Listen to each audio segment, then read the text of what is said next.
ஒன்றே உலகம், பிறப்புக்கும் எல்லா உயிர்க்கும்.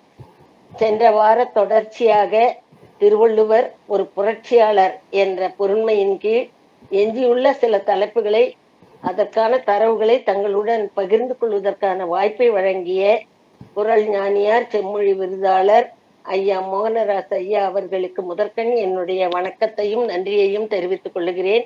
இணைப்பிலே இருக்கக்கூடிய அனைத்து சான்றாண்மை பெருமக்களையும் வணங்கி, இணைப்பு வழங்கிக் கொண்டிருக்கக்கூடிய சிவலட்சுமி அம்மையார், பதிவு செய்து கொண்டிருக்கக்கூடிய ரோகிணி அம்மையார் இருவருக்கும் என்னுடைய வணக்கத்தை தெரிவித்து என் உரையை துவங்குகிறேன். அடுத்ததாக தொழில் புரட்சி. சூத்திரர் தொழில் என்று இகழப்பட்ட சமுதாய அமைப்பிலே உழுவார் உலகத்தார்க்கு ஆணி என உழவை உயர்த்துகிறது திருக்குறள். இது ஒரு புரட்சியாகும். உழவு 104 அதிகாரம் முழுமையும் வாணிபம் நடுநிலையோடு நடக்க வேண்டும். இதை குறள் எண் 113, 118, 120 பதிவு செய்கிறார். வேள்வியும் உயிர் பலியும் பரவலாக பாராட்டப்பட்ட சமுதாய அமைப்பிலே வேள்வி தொழில் வேண்டாம், கொலை தொழில் வேண்டாம், அது பெரும் தீமை என புரட்சி செய்கிறார். குறள் எண் 325, 321, 259, 256. பிரம்மச்சாரிகள் துறவிகள் ஆகியோர் பிச்சை ஏற்று உண்ணலாம் என்ற சமுதாய அமைப்பிலே அவரவர் தொழில் செய்து உண்பதே சிறந்த வாழ்வு. தென்னீர் அடுப்புக்கை ஆயினும் தாழ் தந்து உண்ணலின் ஊங்கினியதில் என உழைப்பை 656, 972, 1065 வலியுறுத்துகிறார். குடி செய்வல் என்னும் ஒருவருக்கு தெய்வம் மடிதற்று தான் முந்துரும் என்பதன் வழி குடும்பத்தை காப்பேன் என்ற உள்ள உறுதியோடு செயல் செய்பவனுக்கு தெய்வம் தானே முந்தி வரும் என தெய்வத்தை பின்னிறுத்தி உழைப்பையும் ஊக்கத்தையும் முன்னிறுத்தி புரட்சி செய்கிறார். திட்டமிட்ட செய்தலே சிறப்பு. நன்மை தீமைகள், கிடைக்கும் லாபம் இவற்றையெல்லாம் கணக்கிட்டே ஒரு தொழிலை தொடங்க வேண்டும். இக்கருத்துக்களை குறள் எண் 462, 461, 463 பதிவிடுகிறார். தொழிலை தொடங்கும் காலம், இடம், தேவையான கருவிகள், பொருளின் அளவு அனைத்தையும் கணக்கிட சொல்லுவதன் மூலம் தொழிலியலில் மாபெரும் புரட்சி செய்கிறார் வள்ளுவர். இக்கருத்துக்கள் வினை திட்பம், வினை செயல் வகை, காலமறிதல், இடமறிதல், தெரிந்த செயல் வகை ஆகிய அதிகாரங்களில் பதிவிடுகிறார். இக்கருத்துக்கள் யாவும் இன்றைய நவீன தொழில்நுட்ப இயலாரின் ஸ்வாட் எனப்படும் அகப்புற காரணிகள் பகுப்பாய்வு தொழில்நுட்ப கருத்துக்களுக்கும் மேலானவை. இவற்றை 2000 ஆண்டுகளுக்கு முன்பே ஆராய்ந்து தொகுத்தும் வகுத்தும் கூறும் திருக்குறள் உலகின் முதல் தொழில் புரட்சி நூல் எனலாம். ஊழியர்களை ஒரே தரத்தில் நடத்தக்கூடாது, அவரவர் தகுதிக்கேற்ப நடத்த வேண்டும் என்பது இன்றைய இடஒதுக்கீட்டு முறைக்கு அன்றே அடித்தளமிட்ட முன்னோட்ட புரட்சியாகும். குறள் எண் 528 தகுதியென ஒன்று நன்றே பகுதியால் பார்ப்பட்டு ஒழுகப் பெறின். குறள் எண் 111 ஊன் விற்கும் தொழில், கொலை தொழில் ஆகியவற்றை சமுதாயத்திலிருந்து ஒழிக்கும் அறப்புரட்சி கருத்துக்கள் 256, 328, 321, 323, 324, 325, 326, 327, 330 குறட்பாக்களில் பதிவிடுகிறார். பிறப்பினால் உயர்வு தாழ்வுகள் உண்டாவதில்லை, தொழில் காட்டும் திறமையே சிறப்பு என்பதை 667, 661, 668, 670 குறட்பாக்களில் பதிவிடுகிறார். சமுதாய நன்மை கருதி சில தொழில்களை ஒழிக்க வேண்டும் என்ற புரட்சி கருத்துக்களையும் பதிவிடுகிறார். பிச்சையேற்று உண்ணும் தொழில் 1062, 1061, 1063, 1065, 1066, 1067. பிணம் தழுவும் தொழில் 913. சூதாடும் தொழில் 931, 932, 934, 937, 939. கல்காய்ச்சும் தொழில், கல்லுண்ணாமை அதிகாரம் முழுமையும்.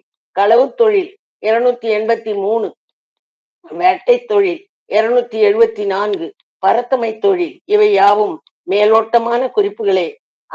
ஆய்வாளர் பெருமக்கள் இவற்றை ஒரு மாதிரியாக கொண்டு திருக்குறளின் உள்நுழைந்து ஆழ்ந்து நோக்கி மேலும் தரவுகளை பெறுமாறு வேண்டிக் கொள்ளுகிறோம். கல்வி புரட்சி. இன்றைய புதிய நூற்றாண்டுக்கான கல்வி முறை அறிதலுக்கான கற்றல், செயலாற்றுதலுக்கான கற்றல், சேர்ந்து வாழ்தலுக்கான கற்றல், வாழ்தலுக்கான கற்றல் என்ற 4 அடிப்படை கூறுகளை கொண்டதாக இருக்க வேண்டும் என்கிறது யுனெஸ்கோ. திருவள்ளுவர் 2000 ஆண்டுகளுக்கு முன்பே தம் கல்வி சிந்தனைகளை இதே அடிப்படை கூறுகளுடன் பகுத்தளித்துள்ளதை நாம் உணர முடியும். திருவள்ளுவருடைய கல்வி சிந்தனைகளுள் அறிதலுக்கான கற்றல் என்ற தலைப்பில் கல்வி, கல்லாமை, கேள்வி, அறிவுடைமை என்ற 4 அதிகார பொருண்மைகளை அடக்கலாம். செயலாற்றலுக்கான கல்வி, வினைத்திட்பம், காலமறிதல், வினை செயல் வகை ஆகிய அதிகாரங்களில் அடங்கும்.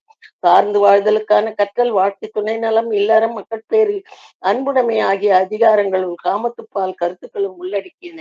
வாழக் கற்றல், ஒப்புரவு, செய்நன்றி அறிதல், சான்றாண்மை, வெஃகாண்மை, நட்பு பற்றிய அதிகாரங்கள் என மக்கட்பண்பும் சமுதாய நடைமுறைகளை கூறும் திருக்குறள் கருத்துக்களாலும் விளங்கும். இவற்றை புத்துலக சிந்தனையாளர்களின் சிந்தனைகளை விஞ்சும் அளவுக்கு கல்வி கோட்பாடுகளை வகுத்துள்ள திருவள்ளுவரின் புரட்சித்தரம் போற்றுதற்குரியது. ஏட்டுக்கல்வி மட்டும் போதாது, சுய சிந்தனையோடு ஆற்றலும் மெய்ப்பொருள் காணும் ஆய்வுகளை உருவாக்குவதாகவும் கல்வி இருக்க வேண்டும் என்பது வள்ளுவரின் கருத்து. இதை குறள் எண் 650 பதிவிடுகிறார். எவர் கூறும் கருத்தையும் ஆராயாமல் கூடாது.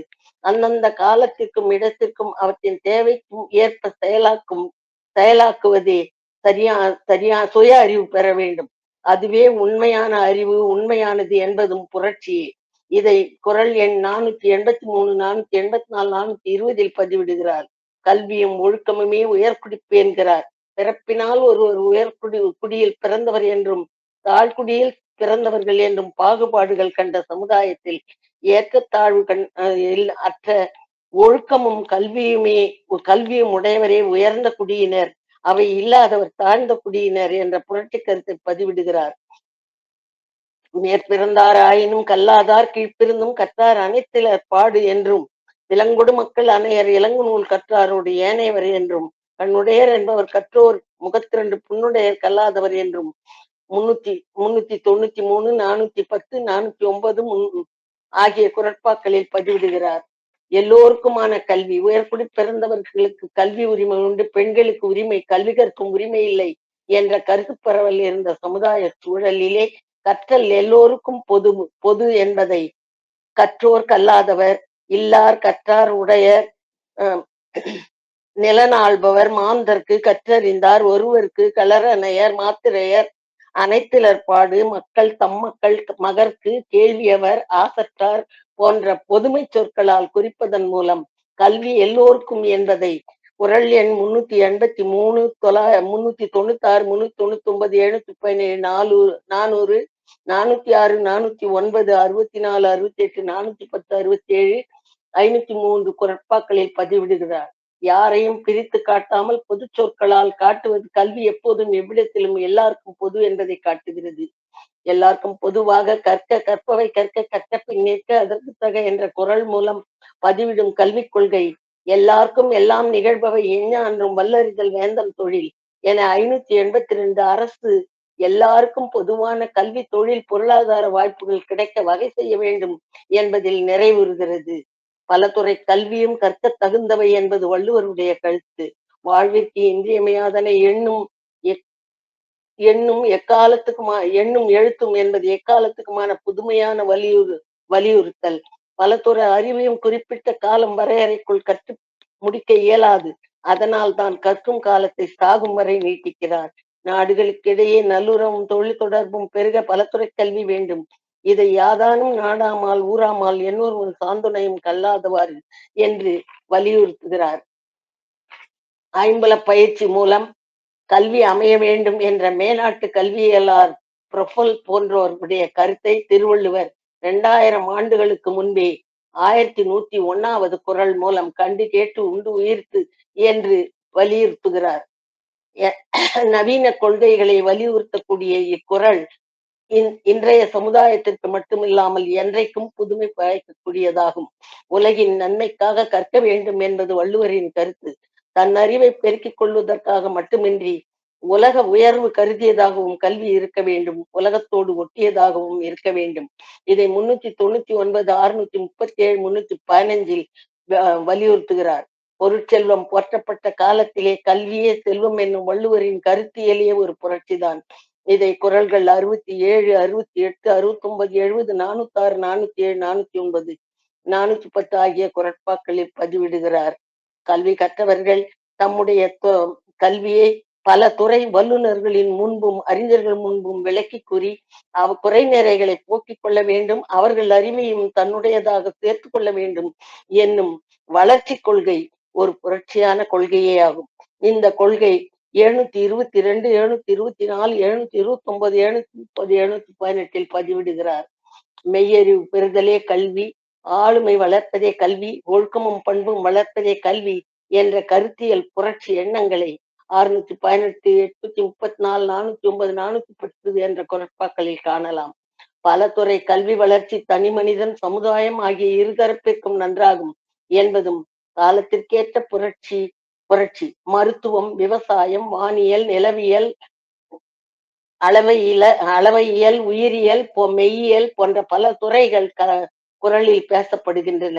உதாரணமாக மருத்துவ கல்வி மருந்து அதிகாரத்திலும், விவசாய கல்வி உழவு அதிகாரத்திலும், நிலவியல் கொள்கைகள் 40, 78, 415, 959, 987, 1181, அளவையியல் 725, 1037, 118, மெய்யியல் நிலையாமை, துறவு, மெய்யுணர்தல், அவ அறுத்தல், அதிகாரங்களிலும் பதிவிடப்பட்டுள்ளன. இவற்றை ஆய்வாளர்கள் ஆழ்ந்து கண்டு தெளிக. அடுத்ததாக தெய்வ மாந்தர் புரட்சி. இது ஐயா அவர்கள் தன்னுடைய யூடியூப் வழியாக பதிவு செய்துள்ளமையால் அந்த கருத்தை நான் விட்டுவிட்டு சமுதாய புரட்சிக்கு செல்லலாம் என்று கருதுகிறேன். சமுதாய புரட்சி. உலகில் பிறப்பினால் அனைவரும் சமம்.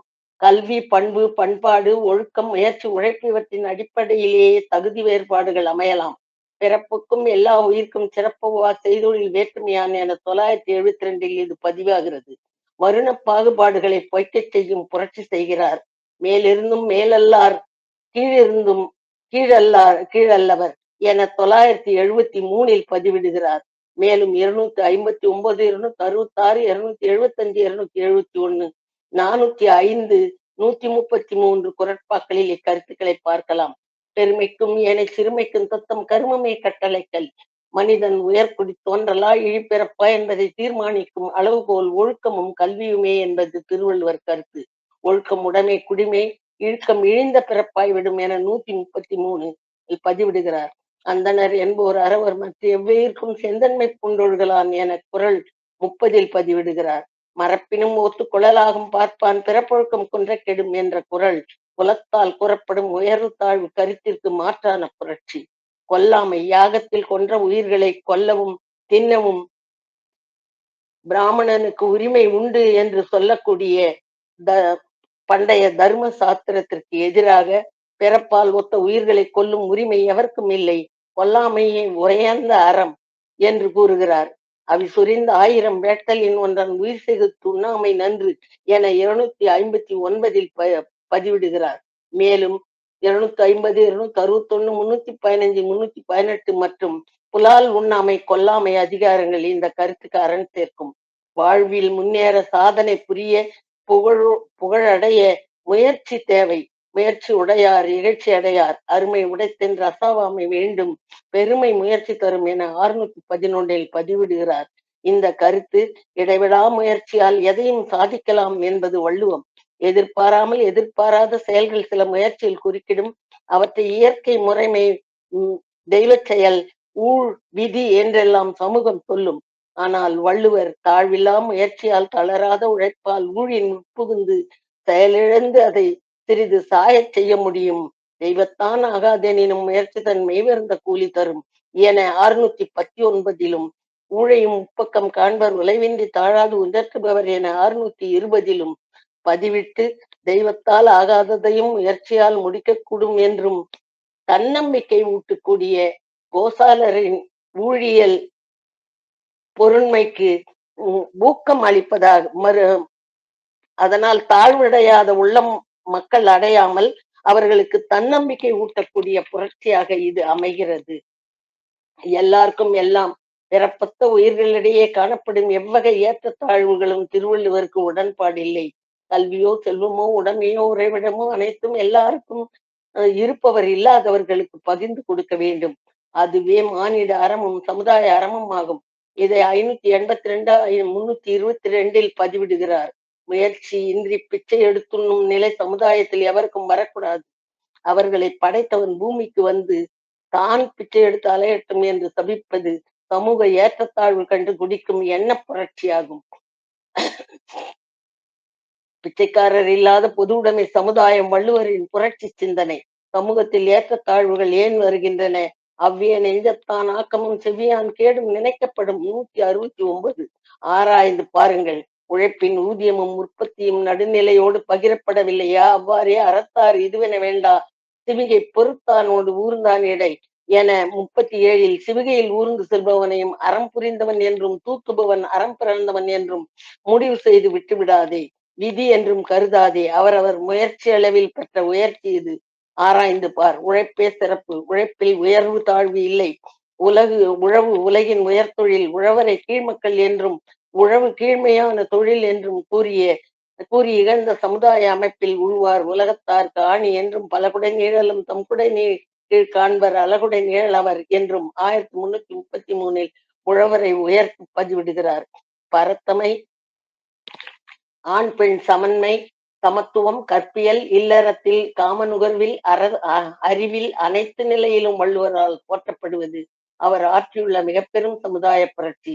குரல் எண் 51, 52, 54, 56, 57, 58, 59, 974, 1137, 1196, 1193. எந்த எல்லையிலும் பழிதரும் செயல் வேண்டாம், பழியோடு வரும் செல்வமும் வேண்டாம் என்ற புரட்சிகரமான எண்ணத்தையும் அவர் பதிவிடுகிறார். பரத்தமை என்பது சமுதாயத்திலே ஒரு சமுதாய தீமை, பல குற்றங்களின் தோற்றத்திற்கு அடிப்படை. அதனால் பரத்தமை வள்ளுவரால் கடுமையாக கண்டிக்கப்படுகிறது. பொருட்பெண்டை பொய்மை முயக்கம் இருட்டறையில் ஏதில் பழம் தள்ளி ஏற்று 913, 911, 912, 914, 915, 916, 917, 918, 919 வரைவின் மகளிர் பிறனில் விழையாமை என்ற அதிகாரங்களும் இதனுடன் சேர்த்து கொண்டு ஆராய்தல் நலம் தரும். கள்ளுண்ணல் சமுதாய வாழ்வை சீரழிக்கும், குடும்பத்தை சிதைக்கும் குற்றம். இத்தீமை துஞ்சினாரல் செத்தாரின் வேரல்லர் எஞ்ஞான்றும் நஞ்சுண்பார் கள்ளுண்பவர் என வெறுத்து பேசுகிறார்.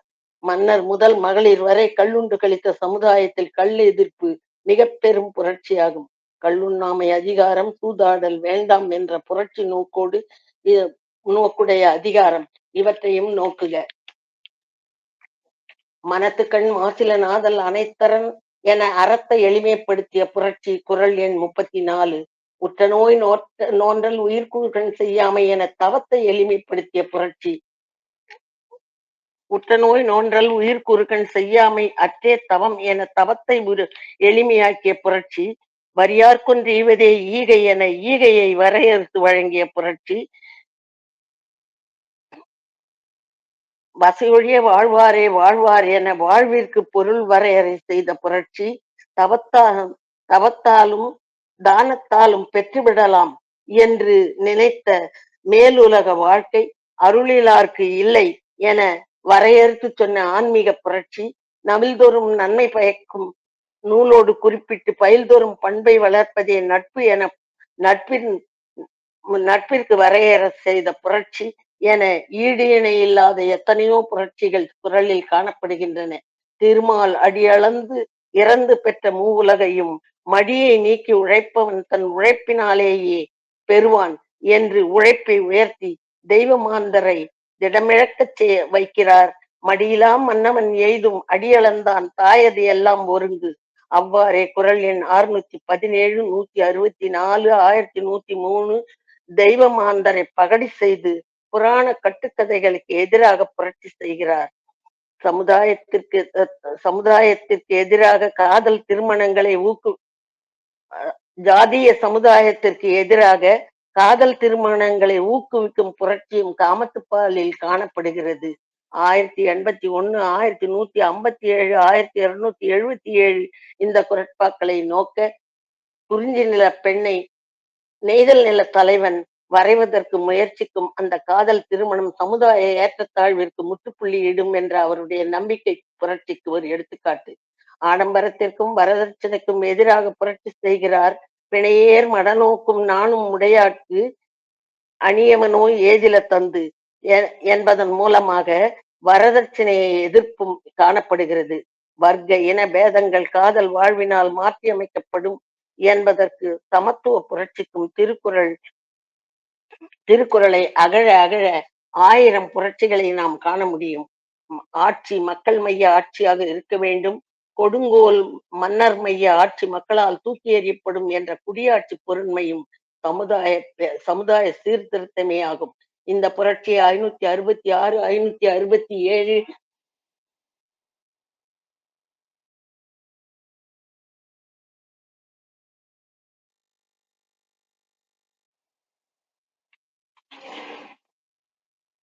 666, 567, 564 ஆகிய குறட்பாக்களில் பதிவிடுகிறார். குற்றங்கள் நிகழாத சூழல் அமைத்து ஆள்வதே நல்லரசு என ஆட்சியில் புதுமையான புரட்சியை வலியுறுத்துகிறார். இவ்வாறு ஆழ்ந்து நோக்கி ஆராய்ந்தால் திருவள்ளுவரின் சமுதாய புரட்சிகள் விரிந்து பலவாக பெருகிக் கொண்டே செல்லும். அடுத்ததாக களவியல் புரட்சியும் ஐயா அவர்களால் பதிவிடப்பட்டுள்ளது. எனினும் நேரம் கருதி சுருக்கமாக இதையும் நான் கூறுகிறேன். ஆண்பால் கைக்கிளை, பெண்பால் கைக்கிளை, அன்பின் ஐந்திணை என வரையறுத்த களவியல் நியதிகளிலே வள்ளுவ பெருந்தகையார் ஆண்பால் கைக்கிளை, பெண்பால் கைக்கிளை என்ற ஒருபால் கைக்கிளைகளை விட்டு அன்பின் ஐந்திணைகளை மட்டும் களவியலில் கையாள்வது ஒரு புரட்சி. முதல் சந்திப்பு விதியினால் அமைவதாகும் என்ற கருதுகோளை மாற்றுகிறார் திருவள்ளுவர். ஒன்றி உணர்ந்த பாலது ஆணை என்பது அவரவருடைய பருவம் முதிர்ச்சியால் உண்டாவது என்பதை வலியுறுத்துகிறது. இயற்கை புணர்ச்சி, தெய்வ புணர்ச்சி, மெய்யுறு புணர்ச்சி, உள்ள புணர்ச்சி ஆகியவை திருக்குறளில் எவையும் இங்கே தனித்தனியாக கையாளப்படவில்லை. உள்ள புணர்ச்சி ஒன்றுக்கு மட்டுமே வள்ளுவர் முக்கியத்துவம் அளிக்கிறார். இதுவும் ஒரு புரட்சி. காட்சி, ஐயம், தேர்தல், தெளிதல், காட்சி என்ற வரிசையிலே முதலில் காண்பவன் ஆடவன் என்பது மரபு. ஆனால் திருக்குறள் காமத்துப்பாலில் தலைமகன் தலைமகளை காணும்போது தலைமகளும் தலைமகனை காண்கின்றான். நோக்கினால் நோக்கெதிர் காக்கணங்கு தானை கொண்ட அனைத்து என்ற குறளும் பேசாத மரபுடைய தலைமகள் காமத்துப்பாலிலே பேச வைக்கிறார். அது ஆண் பெண் சமன்மையை குறிக்கக்கூடிய புரட்சியாக இருக்கிறது. 1146, 1147, 1148, 1149, 1150, 1159, 1140 ஆகிய குரட்பாக்களில் இந்த கருத்துக்களை பெறலாம். திருக்குறள் தலைமகன் ஒரு இலக்கோடு நோக்கோடு படைக்கப்பட்டிருக்கிறாள். நோக்கினால் நோக்கு என்னும் சொற்கள் வழியே இதை திருவள்ளுவர் வெளிப்படுத்துகிறார். காமத்துப்பால் முழுமையும் காமத்துப்பால் தலைவி ஒரு ஒரு புதுமை பெண்ணை படைத்து காட்டக்கூடிய அந்த உணர்வியல் கருத்தை நம் உள்ளத்திலே பதிக்கிறார் வள்ளுவ பெருந்தகையார். இது ஆணும் பெண்ணும் சமம் என்பதை நிலைநாட்ட விழையும் அவருடைய விளைவை வலியுறுத்துவதாக இருக்கிறது. ஆணும் பெண்ணும் தத்தம் துணையை தாமே தேர்ந்தெடுக்க வேண்டும் என்னும் உரிமை களவியலில் உணர்த்தப்படுகிறது. களவியலில் காதல் மனம் கலப்பு மனமாக ஜாதி மத இன மொழி நாடு கடந்த உலக ஒருமைப்பாட்டை உருவாக்கத்தக்க நுட்பமாக வழிகோலுகிறார். களவியல் தலைமக்கள் சந்திப்பு ஒரு நாள் மட்டுமே நடைபெறுகிறது. கண்டது மண்ணும் ஒரு நாள் 1146. அதுவும் பலர் காணும் பொது இடத்திலேயே சந்திப்பு நிகழ்கிறது. களவியல் 4 அதிகாரங்களிலுமே உடல் உறவு பற்றிய குறிப்பு ஏதும் இல்லை. சங்க இலக்கிய களவியல் மரபில் பேசப்பட்ட பாங்கர் கூட்டம், பாங்கியர் கூட்டம், இடந்தலைப்பாடு இவையெல்லாம் திருக்குறளில் புறந்தள்ளப்பட்டன. இதனால் உடல் உறவற்ற உள்ள தூய்மையே களவியலின் நிலைநாட்டப்படுகிறது. இது ஒரு தூய்மைப்படுத்தும் புரட்சி. களவு காலத்தில் அலர் என்பது அஞ்சத்தகுந்ததாக மறை வெளிப்பாடாக இருந்தது. ஆனால் திருவள்ளுவர் காட்டும் தலைமக்கள் களவு முடிந்து கற்பியல் தொடரும் இன்ப வாழ்விற்கு தூண்டுகோலாக மகிழ்ச்சிக்குரிய நிகழ்வாக அலரை வரவேற்கிறார்கள். 141, 1142, 1147, 1144 ஆகிய குரட்பாக்களில் இவற்றை அவர் பதிவிடுகிறார். வரதட்சணை எதிர்ப்பு சிந்தனை 1089 பிணையேர் மடநோக்கும் நானும் உடையார்க்கு அணியவனோ ஏதில தந்து என்ற குரல் வாயிலாக வெளிப்படுத்துகிறார். ஒரு நாள் சந்திப்பே அலராக்குதல் திருவள்ளுவர் கால சமுதாயத்தின் விழிப்புணர்வுக்கு எடுத்துக்காட்டாகவும் களவை ஏற்கும் சமுதாய நிலை வெளிப்பாடாகவும் உள்ளது. மடல் ஏறுதல் பற்றி ஒரு அதிகாரம் முழுவதும் பேசினாலும் திருவள்ளுவருக்கு மடல் ஏறுவதில் உடன்பாடு இல்லை. திருக்குறள் தலைமக்கள் மடல் ஏறுவேன் என்று எண்ணுகிறான், ஆனால் ஏறுவதில்லை. அன்பின் ஐந்திணை பார்ப்பட்ட மடல் ஏறுதல் அன்பின் வழி பார்ப்பட்டதல்ல. தமிழ் அகப்பொருள் மரபை உலக பொதுமையாக்குவதே வள்ளுவருடைய நோக்கமாக இருக்கிறது. அடுத்தது கற்பியல் புரட்சிகள். பெண்ணடிமை சமுதாயம் அமைப்பிலே வாழ்ந்த திருவள்ளுவர் ஆண் பெண் மணந்து வாழும் இல்லறம் அன்பின் அடிப்படையில் அறத்தின் பாதையில் அமைய வேண்டும் என்கிறார். திரை காக்கும் சிறுமையை சாடியும் பெறத்தக்க பெருமிதங்கள் தலையாய பெருமிதம் மனைத்தக்க மனைவி என பெண்ணை உயர்த்தியும் 54, 56, 57, 59 ஒருமை மகளிரே போல என பெண்ணை எடுத்துக்காட்டாக்கியும் 974 பொது வாழ்வில் புரட்சி செய்த வள்ளுவர் கற்பியலில் உச்சமான புரட்சியை தொடுகிறார். பெண்ணை காம நுகர்வு பொருளாக உடலியல் உறுப்பு நலன்களை போற்றி உள்ளத்தை புறக்கணித்த நிலைக்கு எதிராக உடலியலை பின்தள்ளி உள்ளத்தை முன்னிறுத்துகிறார். காமத்துப்பால் முழுவதிலும் அங்க வருணனைகளோ இடக்கரடக்கல் இருபொருள் சொற்களோ இல்லை. அகத்தினை போல இத்துணை தூய்மையாக பாடிய வேறு நூல்கள் இல்லை. கற்பு நிலை பெண்ணுக்கு மட்டுமல்ல இருபாலருக்கும் பொதுவில் வைத்து புரட்சி செய்கிறார். காலம் காலமாக சமுதாயம் ஏற்ற சங்க இலக்கியங்கள் போற்றிய பரத்தமை காமத்துப்பாலில் முற்றாக புறந்தள்ளப்பட்டது. கணவன் மனைவியுமான அன்பு வாழ்வில் காற்றுக்கும் இடமில்லை, வாயில்கள் என எவரும் இல்லை. பிறரால் குடும்ப வாழ்வில் உண்டாகும் குழப்பங்களை தவிர்க்கும் புரட்சி இது. கணவனின் கண்ணுள் மனைவி, மனைவியின் நெஞ்சுள் கணவன். கணவனுக்கு மனைவி உயிர், வாழ்வு எல்லாம். மனைவிக்கு கணவனே உடல் உள்ளம். குறள் எண் 1108, 1122, 1127, 1128, 1123. காம நுகர்வலிலும் பெண்ணின் கருத்தறிய வேண்டும், சமன்மை பேணப்பட வேண்டும் என்ற வாழ்வியல் வெற்றிக்கான புரட்சி கருத்தை திருவள்ளுவர் 2000 ஆண்டுகளுக்கு முன்பே பதிவிடுகிறார். இந்த கருத்து பேணப்பட்டால் இன்றைய குடும்ப முறிவுகள் இருக்கவே இருக்காது.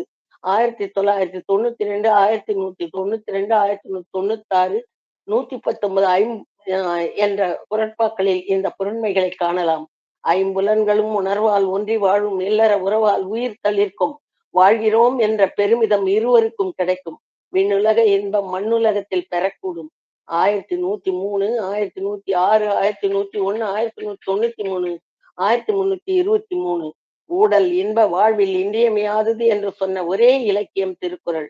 ஊடுதல் காமத்திற்கு இன்பம் அதற்கு இன்பம் கூடி முயங்கப் பெறின் 1330, 1109, 1321, 1322, 1324, 1325, 1326.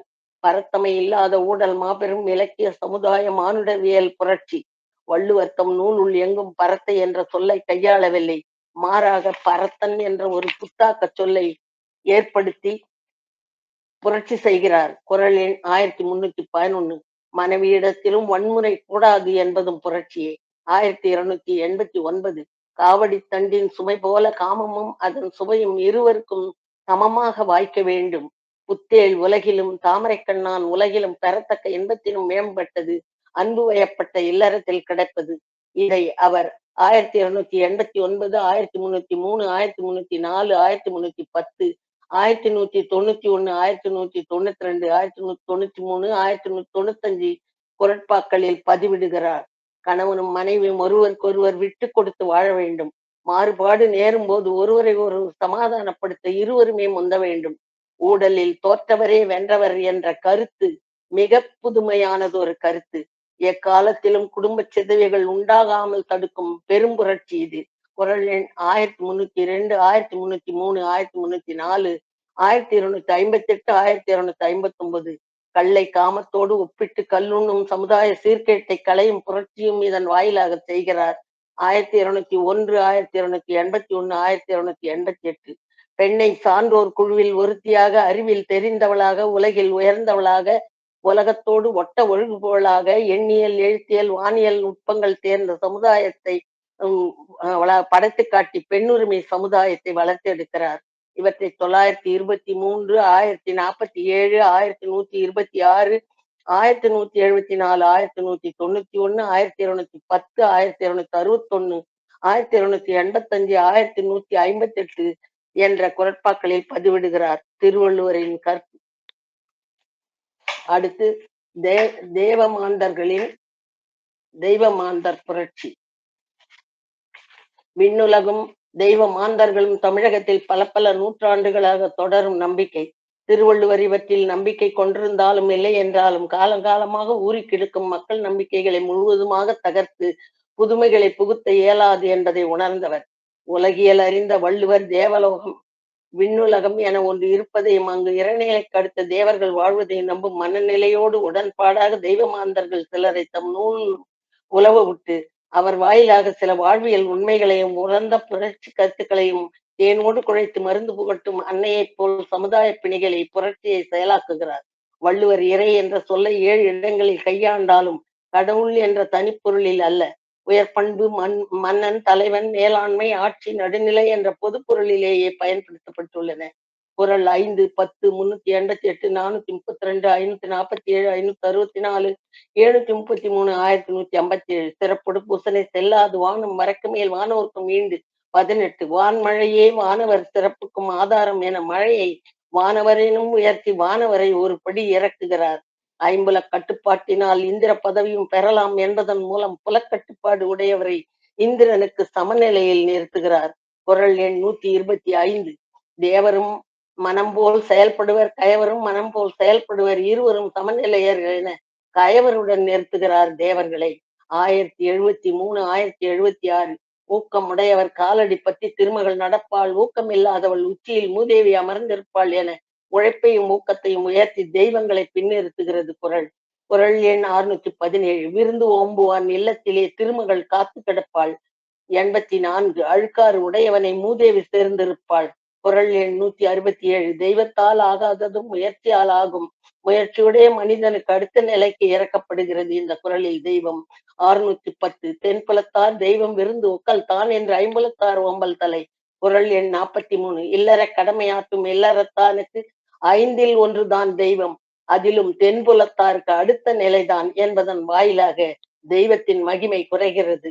மடியிலா மன்னவன் எய்தும் அடியளந்தான் தாயதெல்லாம் ஒருங்கு. குறள் எண் 610.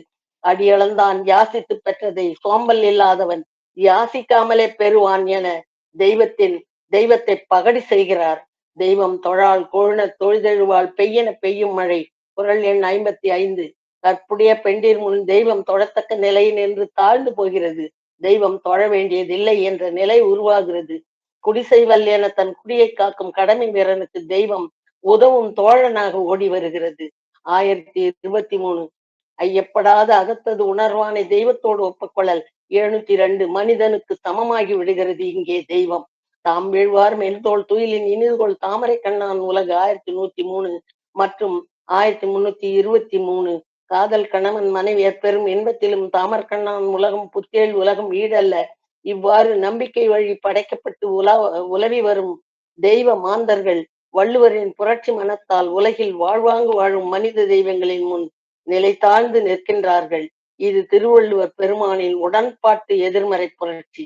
இக்கருத்துக்கள் யாவும் இதுகாரும் திருவள்ளுவர் ஒரு புரட்சியாளர் என்ற தலைப்பினை கொண்டு 14 துணை தலைப்புகள் வழியாக மேற்கொண்ட ஆய்வுகளால் இறையியல், இல்லறவியல், துறவியல், அரசியல், இலக்கியம், தொழில், கல்வி, தெய்வம், களவு, கற்பு, அறிவு, சமுதாயம், பொருளியல், ஊழியல் என பல நோக்குகளிலும் திருவள்ளுவர் காலம், மொழி, இனம், மதம், நாடுகள் கடந்து உலக மக்கள் எவருக்கும் வரவேற்கத்தக்க ஏற்புடைய புரட்சி கருத்துக்களை பதிவிட்டுள்ளார் என்பதை கண்டுணர்ந்தோம்.